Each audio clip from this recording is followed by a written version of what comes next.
Great to be here again. For those who missed it, we had a fantastic panel discussion on travel and Web3 as well. And hopefully, the ones who are present here, if they were there for that, hopefully they learned a few things. But we have another fantastic panel on travel and cryptocurrencies this time. And my name is Rahul Jaktiani. I find any way to get involved with the travel space. I've been a travel show producer and host. I've got my own brand of travel gear. And now I'm part of the Web3 space as well. And I'm so glad that travel and Web3/crypto are coming together. We have an excellent panel. We've got a lawyer, we've got a Web3 expert, and we have the CTO of one of the largest travel brands in the UAE. So I'll allow you a few minutes to perhaps introduce yourself before we kick this thing off. Thank you, Rahul. Thanks for the invitation. Thanks for ATM. This is bigger than ever, I believe. Yesterday, I tried to find a parking place, 1.5 hours, no success. But yeah, this bigger, and it's getting bigger because this industry is getting bigger. And the next big wave was happening in this industry is definitely Web3 traveling. And I'm also just joined very recently on a very interesting platform who's offering these kind of services. So I've been also referring to this in a couple of my answers to these questions that Rahul will show us. And Rahul, thank you very much for having me. I'm a lawyer in the crypto and Web3 space. We are also the category of people dislike the most because we enforce regulations. We ask them to go get licenses. But I'm very excited to be on this panel today. I'm very excited to learn, of course, from Pekka, Sanjay, and Rahul. And yeah, thank you ATM for having us. Hi, I'm Sanjay Sharma. I head the IT at Jumeirah Group. I specialize in making things happen.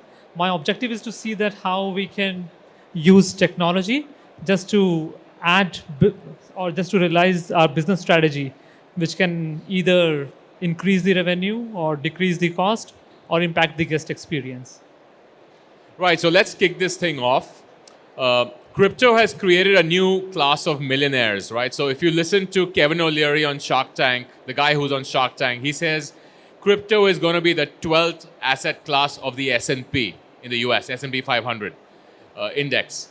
And this class of crypto millionaires is tech savvy, they're financially solid, and they're traveling around the world to conferences and events. There was ETH Dubai. Dubai does a lot of crypto and Web3 conferences.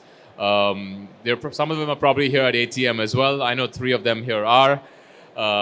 But yet there are not too many businesses, travel businesses and brands that are catering to this asset class.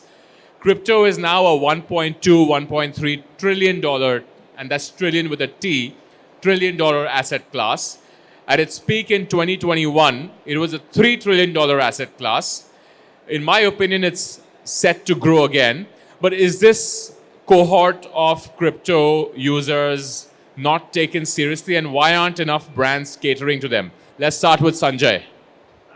I think first of all, it's really important to acknowledge that this is not a joke. It's serious. It's a serious business. We all understand that crypto is faster. It's cheaper. It's simple. So basically, there is a serious business here. You can do it within no time. In addition to this, you can do it. You can do it locally. You can do it cross-border. So there is a lot of flexibility which is there. But we also need to understand that what is the demand right now? What are the kind of technology which supports it? And at the end of the day, a corporate world will adopt to it if there is enough demand and if there is enough clarity on regulations around it. I think it's just a matter of time before many brands actually cater to it. And just to summarize, it's not that we can say that it is ignored because there are so many companies which are already accepting crypto within the travel industry, outside the travel industry. When majority of the organizations will support it, it's just the demand and supply business. Right, and Akshata, you probably work with a lot of organizations who are looking to at least dip their toes into this space, but are probably a little worried that whether we're doing the right thing, the wrong thing. What are some of the challenges that you're seeing that these brands are encountering? Sure.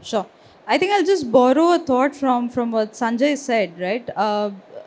Crypto is being accepted as a mode of payment by a lot of companies. But honestly, from a regulatory perspective, what we've seen is that before crypto became a mode of payment, which was the initial intention with all the big cryptos, it became a mode of fundraising. And that alarmed so many regulators across the globe, that alarmed investors, that alarmed, all the banks who were in the payment sector, that it kind of lost its way somewhere. Even today, crypto as a mode of payment is one of the strongest means of achieving faster cross-border transfers, easier access to money, to goods, to supply chain at so many different levels.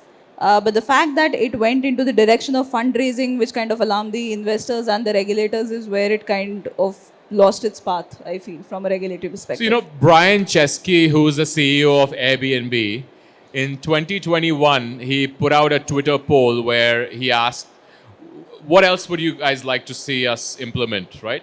And a majority of the audience on that Twitter poll said that we want you to enable the use of crypto. So we should be able to pay using crypto. What challenges would a global business like an Airbnb face, because they haven't fully implemented that yet? What are some of the challenges that they would possibly face? Because I know they want to do it, but where do the hurdles lie? Sure. So from a regulatory perspective, honestly, a peer-to-peer transaction is likely to have lesser hurdles, provided that it's a contractual relationship between the two parties. Where a regulatory hurdle comes is where you try to liquidate the crypto, right? So that's exactly where your Give me an example. Give me Right. an example of a transaction. So any transaction, I'm trying to buy property from Jumeirah Group, for example, right? And Only rent. only We won't sell the property. You want to book a hotel using crypto. I want to book a hotel using crypto. In terms of money, the acceptance is done in form of, let's say, a Bitcoin or an Ethereum. My contractual relationship, whether it be on website terms and conditions or a click wrap or so on and so forth, says that, okay, we will accept 500 dirhams or equivalent in crypto. Now, the banking channels of such an entity accepting crypto should be able to permit them to liquidate that crypto into fiat. So the bank should accept that, yes, if you have accepted certain number of satoshis, then that can be translated and that can be exchanged into crypto. And yes, the money trail accordingly hits your bank account. That's at the company level. And at the user level, they will have to establish that the source of funds from where they are paying is not laden with money laundering. It's coming from the right sources, is valid, and has actually originated in their wallet where they intended it to originate. So that layer of entire layer of assessment and validation at every level is what needs to become more seamless, both at a regulator's level and at the users and the company level as well. So those are the kind of hurdles that we've seen have made it difficult for crypto payments to pick up the kind of speed that they should have. Right. So hopefully it's a matter of time, and we'll delve deeper into what you've said. You've mentioned a couple of interesting things with regards to money laundering and so on and so forth. But, there are certain jurisdictions that are probably a little bit more heavily reliant on travel and tourism, right? It could be the Caribbean countries, it could be Malta. They are more open to accepting crypto versus, let's say, in India, who's very conservative, and actually the RBI does not like crypto at all, or China, right? So some of these more robust economies, even some of the economies in Europe, they're not very open to accepting crypto as a means of payment yet. They have a problem with the term cryptocurrency. They don't always have a problem with the term crypto asset, but cryptocurrency is a problem. But then some of these countries that I mentioned, the Caribbean countries and Malta, they're also not or they have minimal representation in the Bank of International Settlements, that's BIS, and they're also not very regulated by the Financial Action Task Force, the FATF. So do you think that gives them an advantage, and are they off the hook with whatever goes? Is that kind of like the Wild Wild West? Becca? First of all, can I go back to Airbnb a little bit? Yeah, First please. of all, we need to understand what's the underlying technology as blockchain is doing and why blockchain was developed. Blockchain was developed to get rid of the unnecessary middleman, and the final game will be that these centralized platforms like Airbnb, they be obsolete because we have peer-to-peer transactions and immutable permissionless platforms, which means that if the transaction is there, you cannot revert that anymore. It's there for good. Nobody can change it anymore. But then when it comes to Airbnb business model, I believe that this is something that we need to understand what's doable today. You can have semi Web3 platform, which means that you're still using your Web2 platform, but you embed something that is Web3 already. It's Web 2.5. That we can say it's that. So the platform services, because we are used to this good service level, good user interfaces, good user experiences. But on top of that, you can add assets and you can add services which are Web3 and decentralized. For example, you can have different kind of mechanisms there for, we have application which is called non-fungible token, which can function, for example, that if A happens, B follows. Let's assume that you're at the airport and your whole your flight will be cancelled. And if you have an NFT as a ticket, then it says that, okay, you have a few options. You can go to ATM and withdraw your money, or you can give the other option, which is that you can convert that to different airline companies the same way, and you have a seat there. That's one example of how this technology can benefit you. And when it comes to this volatility and these kind of things on this asset class, there are many, many good platforms today already that have tackled this challenge on providing more stable assets, different kind of mechanisms on this than just like these most volatile small tokens. Some sort of stability related to, for example, stable coins. By the way, there is no money that is stable, as we know today. But by saying this, there are very, very interesting platforms on travel and hospitality today that you can get benefit from this great technology. Right. I just want to add something because I have a very different perspective on the question which you ask. Because I don't think this is actually limited only to cryptocurrency. This is the nature of any business. A business which is not so hindered by legacy technology can transform themselves the fastest. Take the example of India. India, especially the rural and the low income group, has actually leapfrogged to the mobile world. They have never seen the landline. And the same thing is happening to the countries where you were saying that, which is not regulated by the banks, which is having very, you can say, process light regulations around money and regarding the currencies. They find it a little easier to move to the next level. I'm pretty sure that other countries will also get there, but just like any other business, they will take little time. You're right about India, and one of the questions that I tend to always ask is, India has this thing called UPI, that's Unified Payment Interface, where, it's reached the last mile, it's reached the villages, where anyone with a mobile phone, and it need not be a smartphone, is able to transfer money to somebody else, maybe another service, just, scanning a QR code, right? You can pay the guy on the street 20 rupees, it's 25 cents. And I feel it's leapfrogged a lot of the technologies that are used in the West as well. So is blockchain even required in this case, is what I tend to question if businesses are built on that UPI stack. You're an IT guy and you're a legal expert. Anyone can answer this. Ladies first, but I want to continue. Yes. Sure. I take a crack at it because I work, of course, very closely with even the fintech side of things. You will still need blockchain, right? UPI is brilliant if you're looking at a very traditional banking system. You're absolutely right, it has reached the last mile. It has reached potentially, the remotest of villages in places like India. And a lot of countries we know are trying to replicate the UPI model as well. Why you will need blockchain is because you're probably not only talking of payments. Blockchain will probably do to supply chain what UPI is doing to payments. So for everything else where payment systems cannot reach, you will need blockchain for KYC management, for track and trace solutions, for everything which potentially needs that kind of clarity and that kind of transparency. You can potentially use blockchain as one of the solutions. I'm not saying it has always been foolproof. Even in payments, even in supply chains, it has not necessarily been foolproof, but it has still it has been audacious enough to attempt something that a lot of other technologies couldn't in the past. I just want to add one thing. It's very simple. I think blockchain is operating at a different level. UPI is somewhere different. I think you need blockchain wherever you need things like smart contract.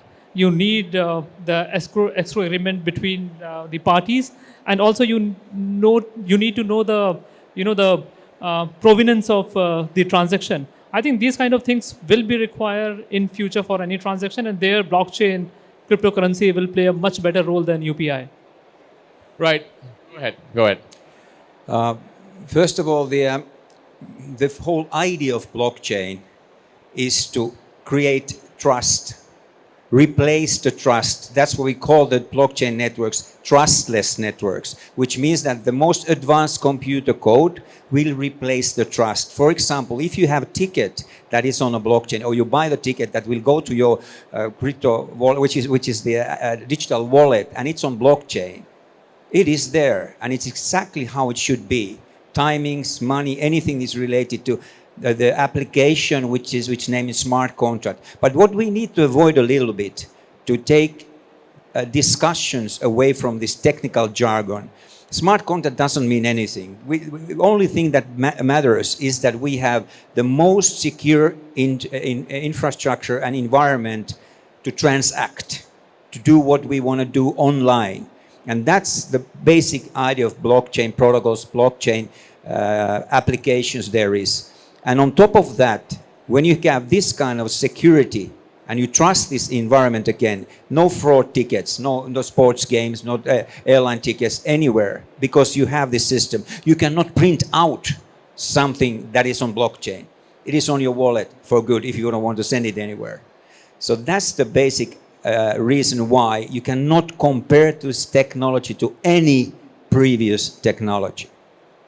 Right, and what you mentioned, trustless, decentralized blockchains. And the most trustless decentralized blockchain is Bitcoin, right? The bellwether asset for the crypto space. And coming back to travel, El Salvador as a country made Bitcoin. So there's Bitcoin, the blockchain, and Bitcoin, the cryptocurrency. El Salvador made Bitcoin legal tender, which really angered the IMF, the International Monetary Organization, fund rather. One of the results of that is, we don't know if it's a success or not, because Bitcoin is down from its all-time highs of $69,000. But tourism is up 30% because a lot of people are going there and they're transacting in crypto. They've got Bitcoin Beach, and that's sort of like a sandbox where it's a circular economy where people are trading in Bitcoin, buying their cup of coffee with Bitcoin to see how this technology works. Do you think other countries are going to follow suit with something like that? These countries, remember, they are, their own currency has been hyperinflated, and they often just use the US dollar. They're dollarized economies. And the reasons to get away from the US dollar could be political as well. But do you see other countries perhaps in this new world order wanting to get away from the dollar hegemony and perhaps, start a decentralized cryptocurrency, accepting a decentralized cryptocurrency? Anyone? Okay. We're all friends I'll here. start. First of all, Bitcoin is different from anything else, any other digital, decentralized digital asset, because it's not so programmable. So Bitcoin is meant to be for the transactions only. But even for this purpose, it's kind of losing its edge. It's definitely, and by far, at least to me it is, as I understand it, because it's a limited supply, it's the best store of value there is. So from that perspective, for travel industry, it's not so suitable to even think of Bitcoin as a solution to solve something. But instead of the other blockchain protocols that are programmable blockchains, and then we again have this application layer, which is called a smart contract, and you can code anything you can imagine. And think of this way. in quite near future, everything you have today online, on internet, Web 2 as we call it today, you will have it on Web 3. And the beauty of it is that you can trust these transactions. What you see there, is it exactly how you cannot, there's no fraud even possible, because if it's there for good. If you decide to have it there for good because you own it. And another thing is that when it comes to validating transactions, it is a big change on what we have today. You pay your airline ticket, it goes to bank, there are middlemen, all the expenses in between. But if the payment transaction, you're paying your theater ticket, your travel to hotel, airline ticket, whatever you pay, there's no middleman, and the transaction is immediate, and you get it without extra cost. That's a beautiful system what we have on blockchain. So I'll actually just to add on to what Pekka said, and a beautiful point that you raised, that countries like El Salvador and many others have attempted to legalize Bitcoin as a tender, right? I was in Turkey recently for the FinTech Week, and even there, at a lot of places, Bitcoin as a payment mode is acceptable. Venezuela had tried this many years ago as well. I don't think I really have a lot of opinion on that, but I do believe that my observation would be that a lot of countries which are dominated by dollar and euro, which have not been able to unshackle in the best of senses, and who have been dominated by those currencies, will try and adopt these models. So the more from a banking perspective, what you will see is smaller jurisdictions or countries which are limited with weaker currencies will definitely start utilizing Bitcoin, Ethereum, and many other such modes of payments. Provided, of course, that they don't get that kind of pushback the way El Salvador did from the giants like IMF, from the giants like Fatah, because the moment you get gray listed, again your payment rails get messed up and your cross-border fund transfers become impossible. All those problems aside, domestically, I do feel a lot of them will start adopting it. I just want to add to what Akshita was saying, and probably I'll go back to you. You were asking basically two questions. I think first question which you were asking is about El Salvador model, whether other countries will adopt that or not. In addition to what my fellow panel members have said, I also believe that there is one important factor, which is the rules and regulation, and what is the kind of appetite and demand in the region for the cryptocurrency. I think that will also play a very important role. When you talk about majority of the countries, we still need to figure out that how the taxation will be addressed using cryptocurrency. So there are various challenges about transparency. Now we have digital currency. So there is a new threat which is for security.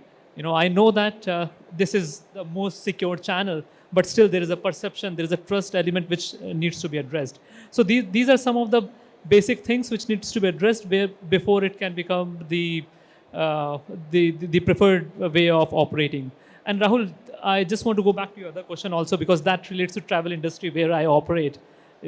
Why not travel industry? You mentioned that in El Salvador, the travel demand has grown by 30%. Tourism has gone up, yes. Yeah, but we also need to understand that the travel industry or any business is there either to make money or to reduce their operation cost or improve the guest experience. So we just need to see that how actually we can, basically is there any demand so that the organization can change their business processes? Is there any demand where the customers are asking for it so that they can get ready for it? I think these are the important questions which needs to be answered before a business like any business in travel industry can take the decision to start accepting cryptocurrency. Right, and I agree that perhaps at this point, some of them have they pose a stability risk as well. As we've seen what happened in 2022 has been a really bad year for crypto. But you also talked about smart contracts and the technology. So I just quickly want to talk about that as well. So I think you were talking about technologies or cryptos or blockchains that enables smart contracts. I'm assuming you were referring to Ethereum amongst others as well, Ethereum being the large one. So am I right in imagining Ethereum in this case is a cryptocurrency as well. It's a means of payment. But Ethereum is also a technology. So how I liken Ethereum, what I liken Ethereum to is, I look at it as like, let's say it's like your Apple iOS store, right? Now you have that application layer, the iOS store. We all have an Apple phone, or we have an Android phone. So it's your Play Store, Google Play Store, or your Apple iOS store, on top of which a lot of businesses are built. So because we've got the iOS store, the Apple store, we have businesses like Uber, right? If the App Store did not exist, we would not have Uber, right? Or perhaps Amazon and some of these other apps that we have. Am I right in assuming that that's what you're talking about? That on top of this decentralized technology, Ethereum, you're going to have a new set of businesses that are being built. So kind of like a new app store-ish of sorts. Am I right? Just for the sake of the audience, if they don't understand smart contracts and technologies. Again, never mind about smart contract. Just think of the services, what you can build on that. As I said on my previous answer, that everything you have today online, Web 2 as we call it, on internet, you have it on Web 3. But now the very, very important thing is to understand where we are today and where we are going in very near future. Follow the money. Money makes the world go round. And I'm quite sure that all of us have heard about at least, or even read about this person or listen to his interviews. His name is Larry Fink. Does it ring a bell? Anybody heard about BlackRock? The biggest asset management company in the world? More than 10 trillion, with T, $10 trillion worth of assets under their management. Larry Fink, and if anywhere you anywhere you go today and you hear and see what he's talking about, the question can be anything. He changed that topic immediately to one thing. He's saying the future of markets is tokenized. He means that tokenized securities. But why this is related to Ethereum, the smart contract platforms like internet, Web 3, it means that when BlackRock is doing transaction on stocks, bonds, whatever, commodities, digital commodities, they are using Ethereum kind or Ethereum blockchain on that. And think of what we have there as a platform, as an infrastructure. Me, all of us, all of you can join this Ethereum platform by owning this digital asset, Ethereum. If you deposit that on this decentralized platform, again, no questions asked, because it's a trustless network, but it's also permissionless network. You deposit that on the network, and what this network is doing to you, it pays you yield. And why it pays you yield if you deposit your digital asset to the platform? Because your asset is data. Your crypto is data on the platform, and this platform will not work without your data because it's securing the transaction and validating the transaction the decentralized way. We can have all kinds of applications like this, securities transactions or hospitality transactions, whatever we got, application on top of that. But the basic understanding needs to be with us. So it is decentralized platform that we can be part of. So that's getting a bit technical. There's a whole different, we can talk about decentralized technologies all day. But one of the problems, let's say even a country like India, where I come from, one of their problems is these cryptocurrencies, they threaten the monetary sovereignty of the country, right? So for example, if people start trading in cryptocurrencies and start paying for their coffee in cryptocurrencies, what happens to the Indian rupee? What happens to so many other currencies? That's one of the worries. With Bitcoin, that's a feature, not a bug, that it's completely decentralized and there's no lender of last resort. In any country, you have the central bank who's the lender of last resort. What's happening in the US right now with the banking system as well? The banks are going down and the US government is printing money. Like, okay, we'll back you, right? Same thing happened in the global financial crisis in 2008, 2009. I know this is a travel, conference, but this topic is so sort of like intersects with finance, it intersects with politics as well.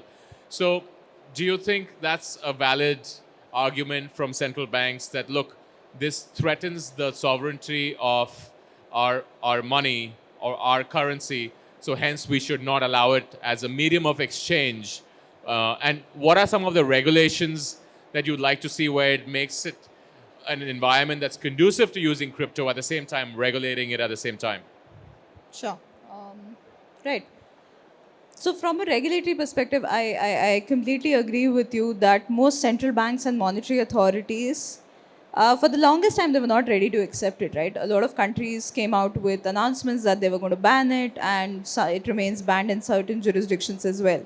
But I think now the median approach that we've seen from most of the regulators is to call it an asset which is a medium of account, store of value, and means of transaction, and which is also a standardized definition by the global bodies like the FATF.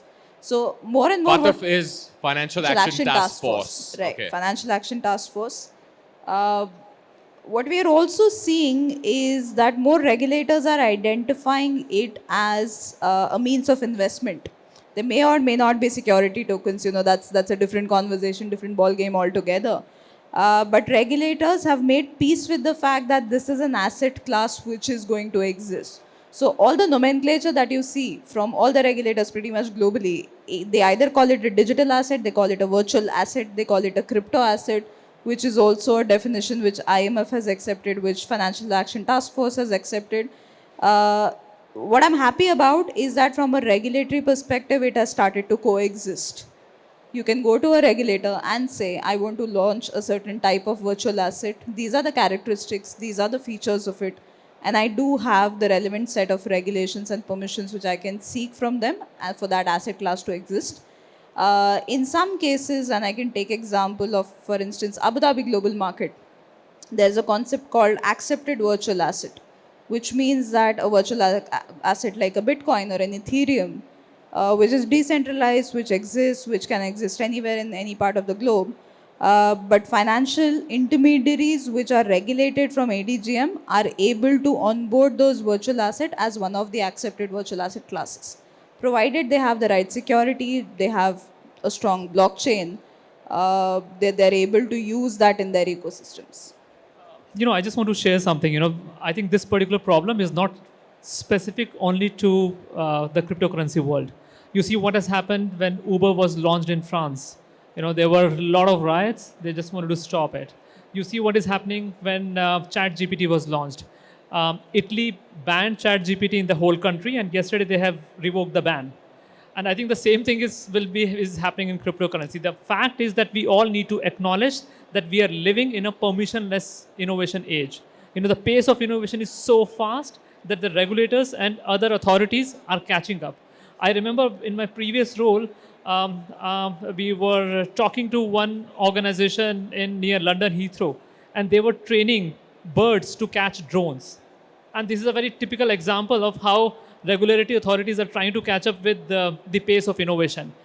I strongly believe that even if the governments are trying to see that how they can accept or reject, but the fact is cryptocurrency transactions are taking place. It will be sooner or later that the government organizations will have the right laws so that they can regularize it and again try to catch up on what is happening in the cryptocurrency world.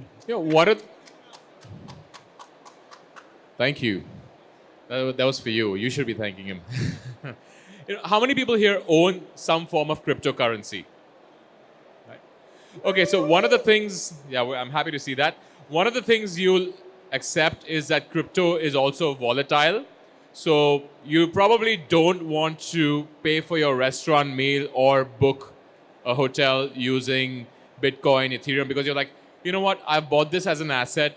If this is going to be 10x what it is today, why should I waste my money buying, why should I waste my Bitcoin or Ethereum or Matic or whatever to maybe pay for a hotel meal, for a restaurant meal? But that's given rise to stable coins.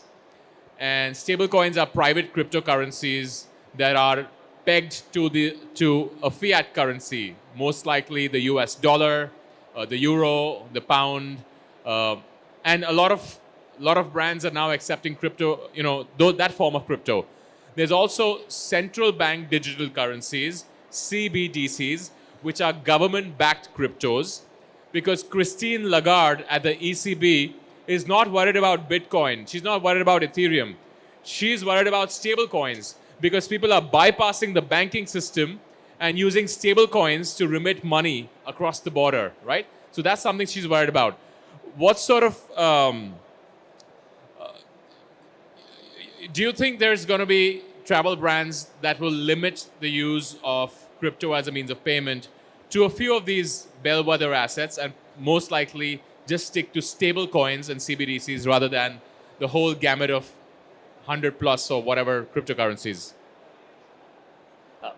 As far as business is concerned, or as far as the end consumers are concerned, I think this is there are two things which you're talking about. One is I'm holding a cryptocurrency because it's a kind of investment for me, and the second is I want to use it for transaction.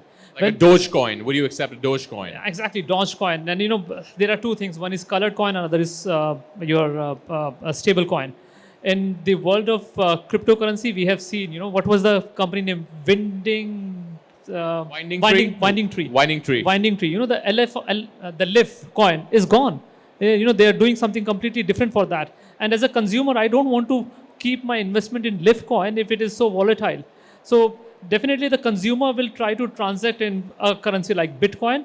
And, at the end of the day, it's a simple business. If my customers are there in Bitcoin, means if I'm any hospitality group, why will I be supporting some other currencies? I'll be supporting all the channels where my customers are. If my customers feel more comfortable with the stable coin, if they feel more comfortable with Bitcoin, I will be supporting those kind of channels for sure. It's a demand and supply, simple business processes, and like I said earlier, it's a matter of time.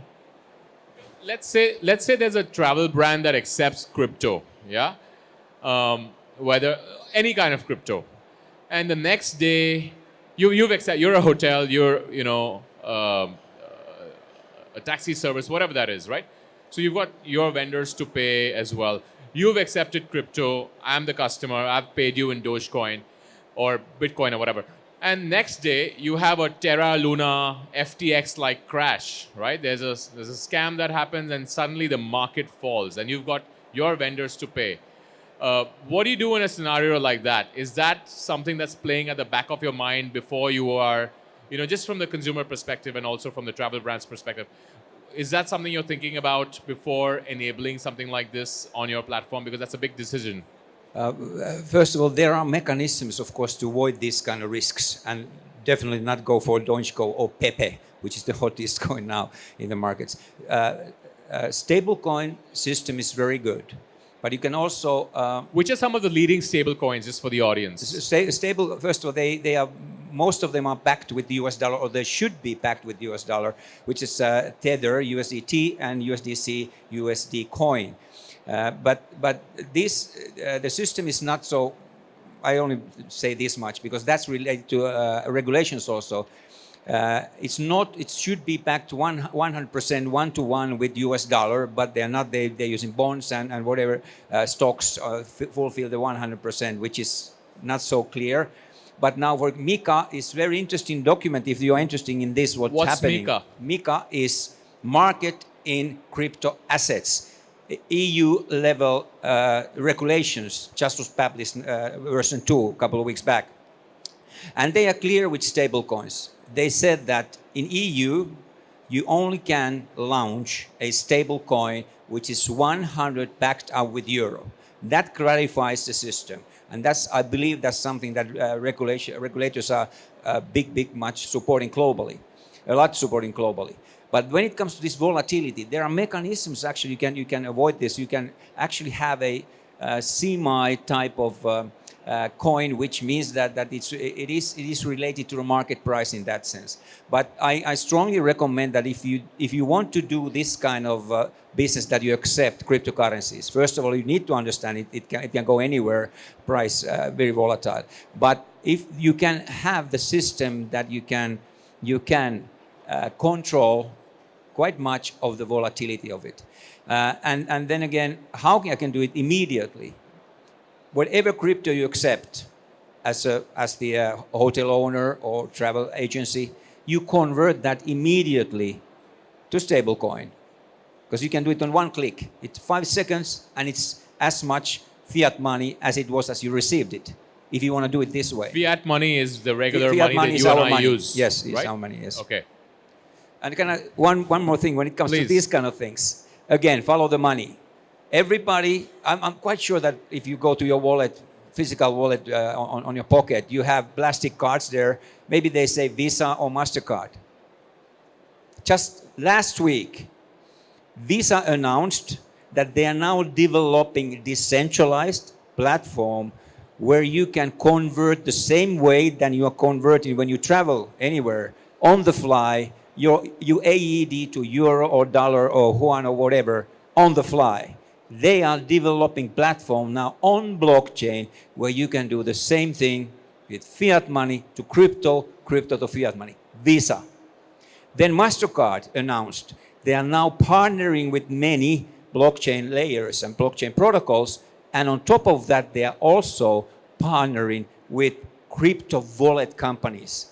And their biggest message is that your credentials will be put on the blockchain. They are taking care of the KYC and AML, put in decentralized manner, decentralized ID system on the blockchain. So, ladies and gentlemen, this is happening now with the biggest financial institutions are doing it now. And this system is for you, for us, to get benefit from. You know, you mentioned KYC and AML. KYC, everybody knows. AML is anti-money laundering. And that brings me to my next question. Let's have a scenario where I'm sitting in India. I have a self-hosted wallet. So there's a wallet where if I open up an account on Binance, that's not a self-hosted wallet. That's not my crypto. That's actually Binance's crypto. Or when I say Binance, it could be Coinbase, it could be CoinDCX, or any of these crypto exchanges from where you bought your crypto. But a self-hosted wallet is perhaps my MetaMask wallet, or perhaps, how many people have a MetaMask wallet here? Okay, so a few people. It's a MetaMask wallet or maybe my hardware wallet, right? Like a Ledger or Trezor. Now, if I make a cross-border transaction through that self-hosted wallet, I'm essentially bypassing the banking system. The regulators do not have oversight into what I've just done. So I could be in violation of AML or CFT, which is countering the financing of terrorism. You know, I could be in violation of those rules. So what controls are being put in place in a scenario like that to ensure that maybe my wallet is KYC'd or is at least whitelisted? Sure. So, in fact, a lot of regulators have actually made those kind of distinctions between self-custodial wallets, semi-custodial, and custodial wallets, right? What regulators cannot do is, of course, go on to any of the independent individual wallets and regulate them. What they can do is regulate the financial intermediaries, right?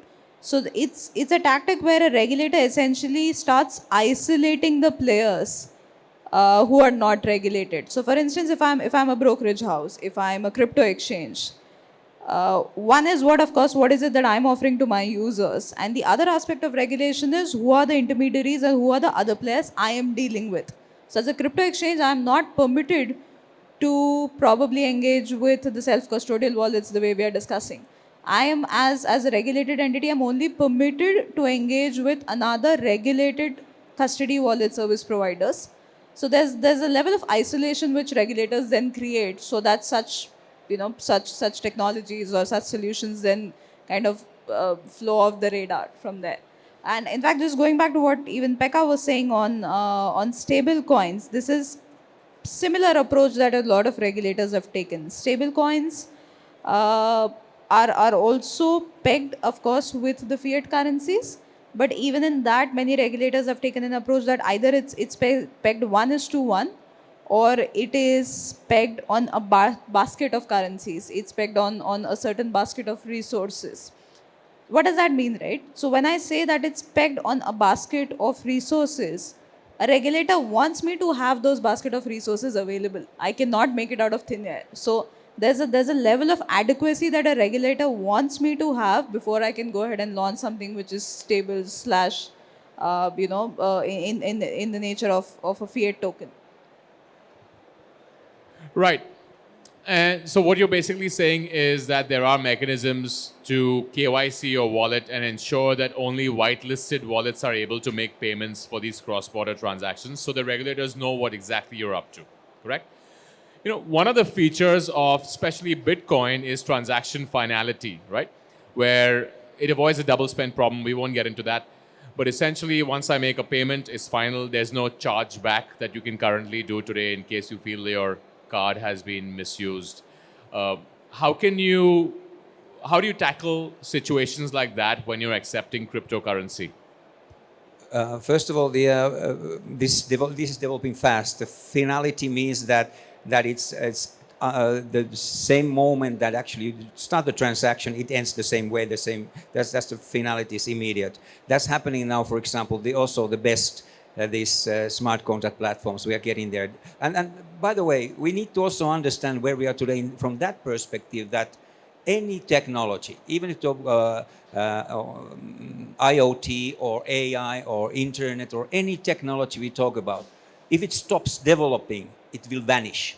And we're very early phase, but we are developing so fast, and the services and user experience and what we have today will be much, much better even before the end of the year. So it's happening so fast. But about this finality, I don't see that's a problem, but because of again, there are some challenges now, but still I believe maybe even 99 or something percent goes through as it should be, which is much bigger percentage than on the traditional finance, where you have market makers and middlemen in between. So that's not a problem, at least to me. It's not. And we're almost coming to the end, but I can't help but ask you about accounting. You talked about accounting earlier, and that can be a nightmare for a lot of brands that are accepting crypto, right? Because crypto is borderless. Every jurisdiction has its own accounting standards as well, and in a lot of jurisdictions, it's unclear whether crypto is a security, whether it's a commodity. And the last thing you want is that you accept crypto and you're liable to pay some form of capital gains tax or something. So without the lack of a comprehensive, standardized regulation and accounting standard as far as crypto is concerned, is that one of the challenges as well that brands could possibly face? And what are the ways around that? Yeah, of course, it's a challenge. Whether you talk about the accounting processes or you talk about the simple business processes which an organization has in the current form. I think these two are big challenges. We need to acknowledge a fact that in order to adopt such kind of technology, there is a kind of transformation which is required in both the kind of processes. Even the current business process has to change. Just to take a very simple example of reversing a transaction, which we were just discussing some time back. The way we reverse a transaction using a credit card mechanism could change in a very different way when we have to do this based on the consensus of the two parties, based on the escrow agreement. So in summary, yes, that's a challenge. It's not a challenge only from the government level, but from the corporate processes level also is a challenge. Okay, so that's one of the things we have to tackle. But having said that, there are already certain brands that have started accepting crypto. I'm just going to take a few names here. So in Switzerland, you've got the Sherry Andermatt Hotel that accepts crypto. You've got the Dolder Grand Hotel that accepts crypto. And in Dubai, you've got the Palazzo Versace Hotel that also accepts crypto. There's OTAs like Travala.com and Destinia that are accepting more than 80 odd cryptocurrencies. So this is just for the benefit of the audience. If you want to go down that rabbit hole and explore some of these other brands that are now accepting crypto, it's not impossible. Perhaps a lot of other brands will, hop on board as well. But that movement has already happened, and we hope that more brands, especially with very able, IT guys and stuff like yourself, who are leading brands. We hope that we see a lot more innovation from your side as well. And I just now want to any closing thoughts that you might have before I open the floor up for any questions? One round of those. Okay. Yeah. I believe that the most important thing is, and by the way, I congratulate all of you. You are early adopters, but you need to start to give this service if you are in this business as a business owners or C-level, whatever decision makers. And now understand one particular thing that this will change anything and everything we are experiencing on Web 2 internet as we know it today. It's all about the community and the ecosystem. With this technology, Web 3 traveling, you can build a committed, continuously growing ecosystem and community to you, which always come back to you. And there are platforms that you can join today already. If you're a travel agency or hotel or whatever, you can join these platforms. I'm happy to advise you how you can do it already today, get benefit of this early phase of this technology. Akshata, any closing thoughts? Lovely. I think I'm just going to continue pushing my agenda, which is don't be scared of the regulators, don't be scared of the law. I can comfortably say this sitting in a jurisdiction like UAE, which has now almost 6 regulators in a span of 200 miles, right? So there are a lot of options. There are a lot of licenses that one can get to provide crypto-related services or something in crypto payments. It's important for your own company and for your users that you're properly regulated and you've made enough disclosures. For me, I would just say that, this is, for me, a very typical life cycle of any emerging technology. It takes little time, but once it gets adopted, you will see a kind of hockey curve or a kind of exponential growth here. So that's what I would like to say. So yeah, you guys are all early at the cutting edge of technology, and we hope the crypto that you've stored makes you millions as well, and you start enabling a lot of crypto solutions in your respective business and platforms as well. With that, I'd like to thank the audience and of course our esteemed panel as well. And I want to open up the floor for any questions in case someone might have. I see a couple of hands. Let's start with you, sir. Oh, okay, perhaps the guy at the back first. Hello, thank you very much for interesting conversation. I have a question. So I help people buy, sell, and charter private jets and aircraft. And I want to accept crypto payments as a payment solution because there's a huge demand. But I've been researching for, 6 months to find a real reliable solution. And everyone says, I can do this, I can do this. But I would like to convert the crypto into fiat immediately into my Dubai bank account. So where do I go? Let's talk. Yalla. Okay, you guys can talk offline. Yeah, maybe you do some good business. Anyone else? We have a gentleman up front. Yes, you just.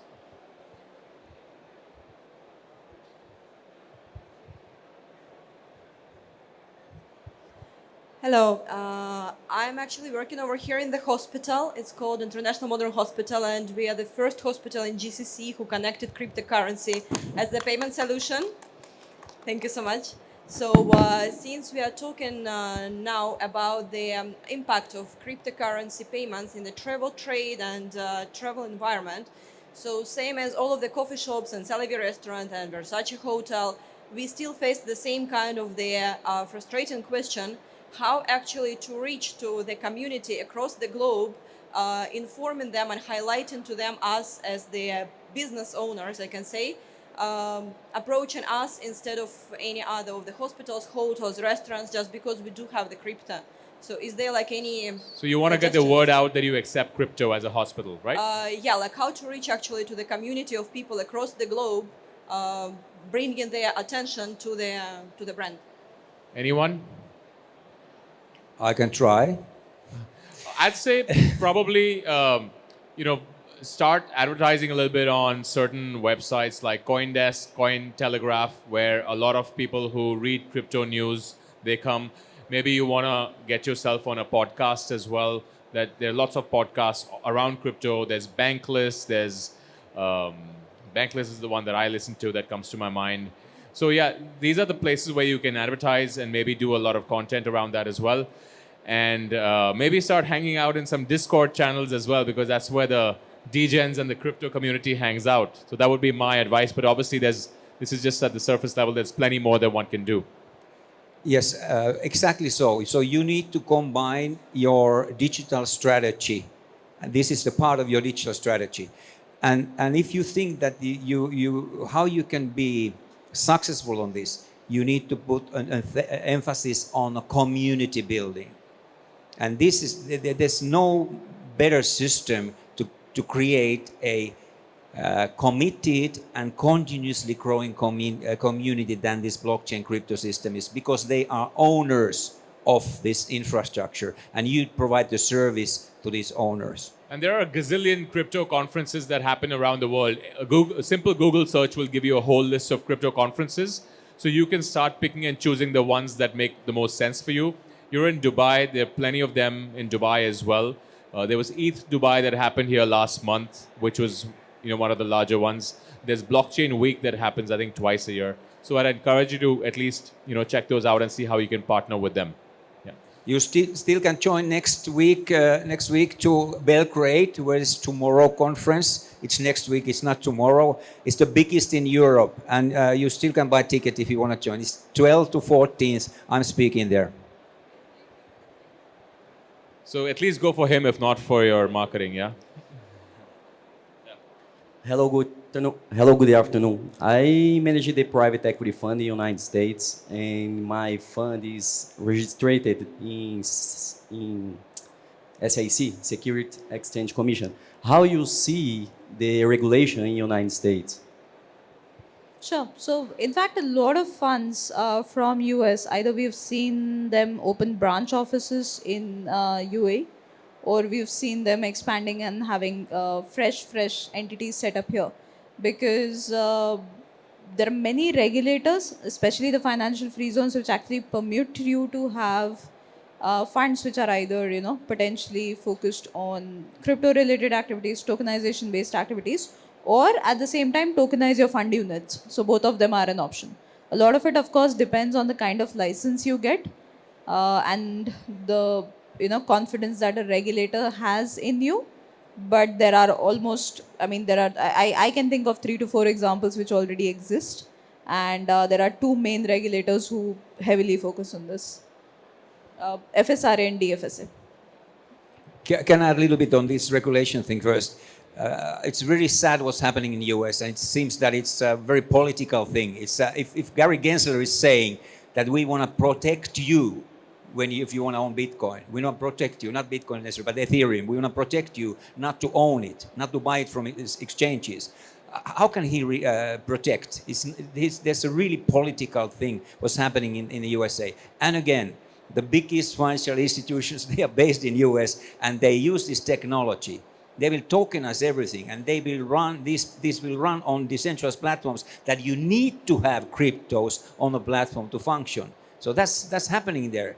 Yeah, the ultimate end game will be that cryptos are with us no matter what. Yes, look, next year in the US, it's an election year as well. We've just had 6 months ago FTX that blew up. A lot of retail consumers lost a lot of money.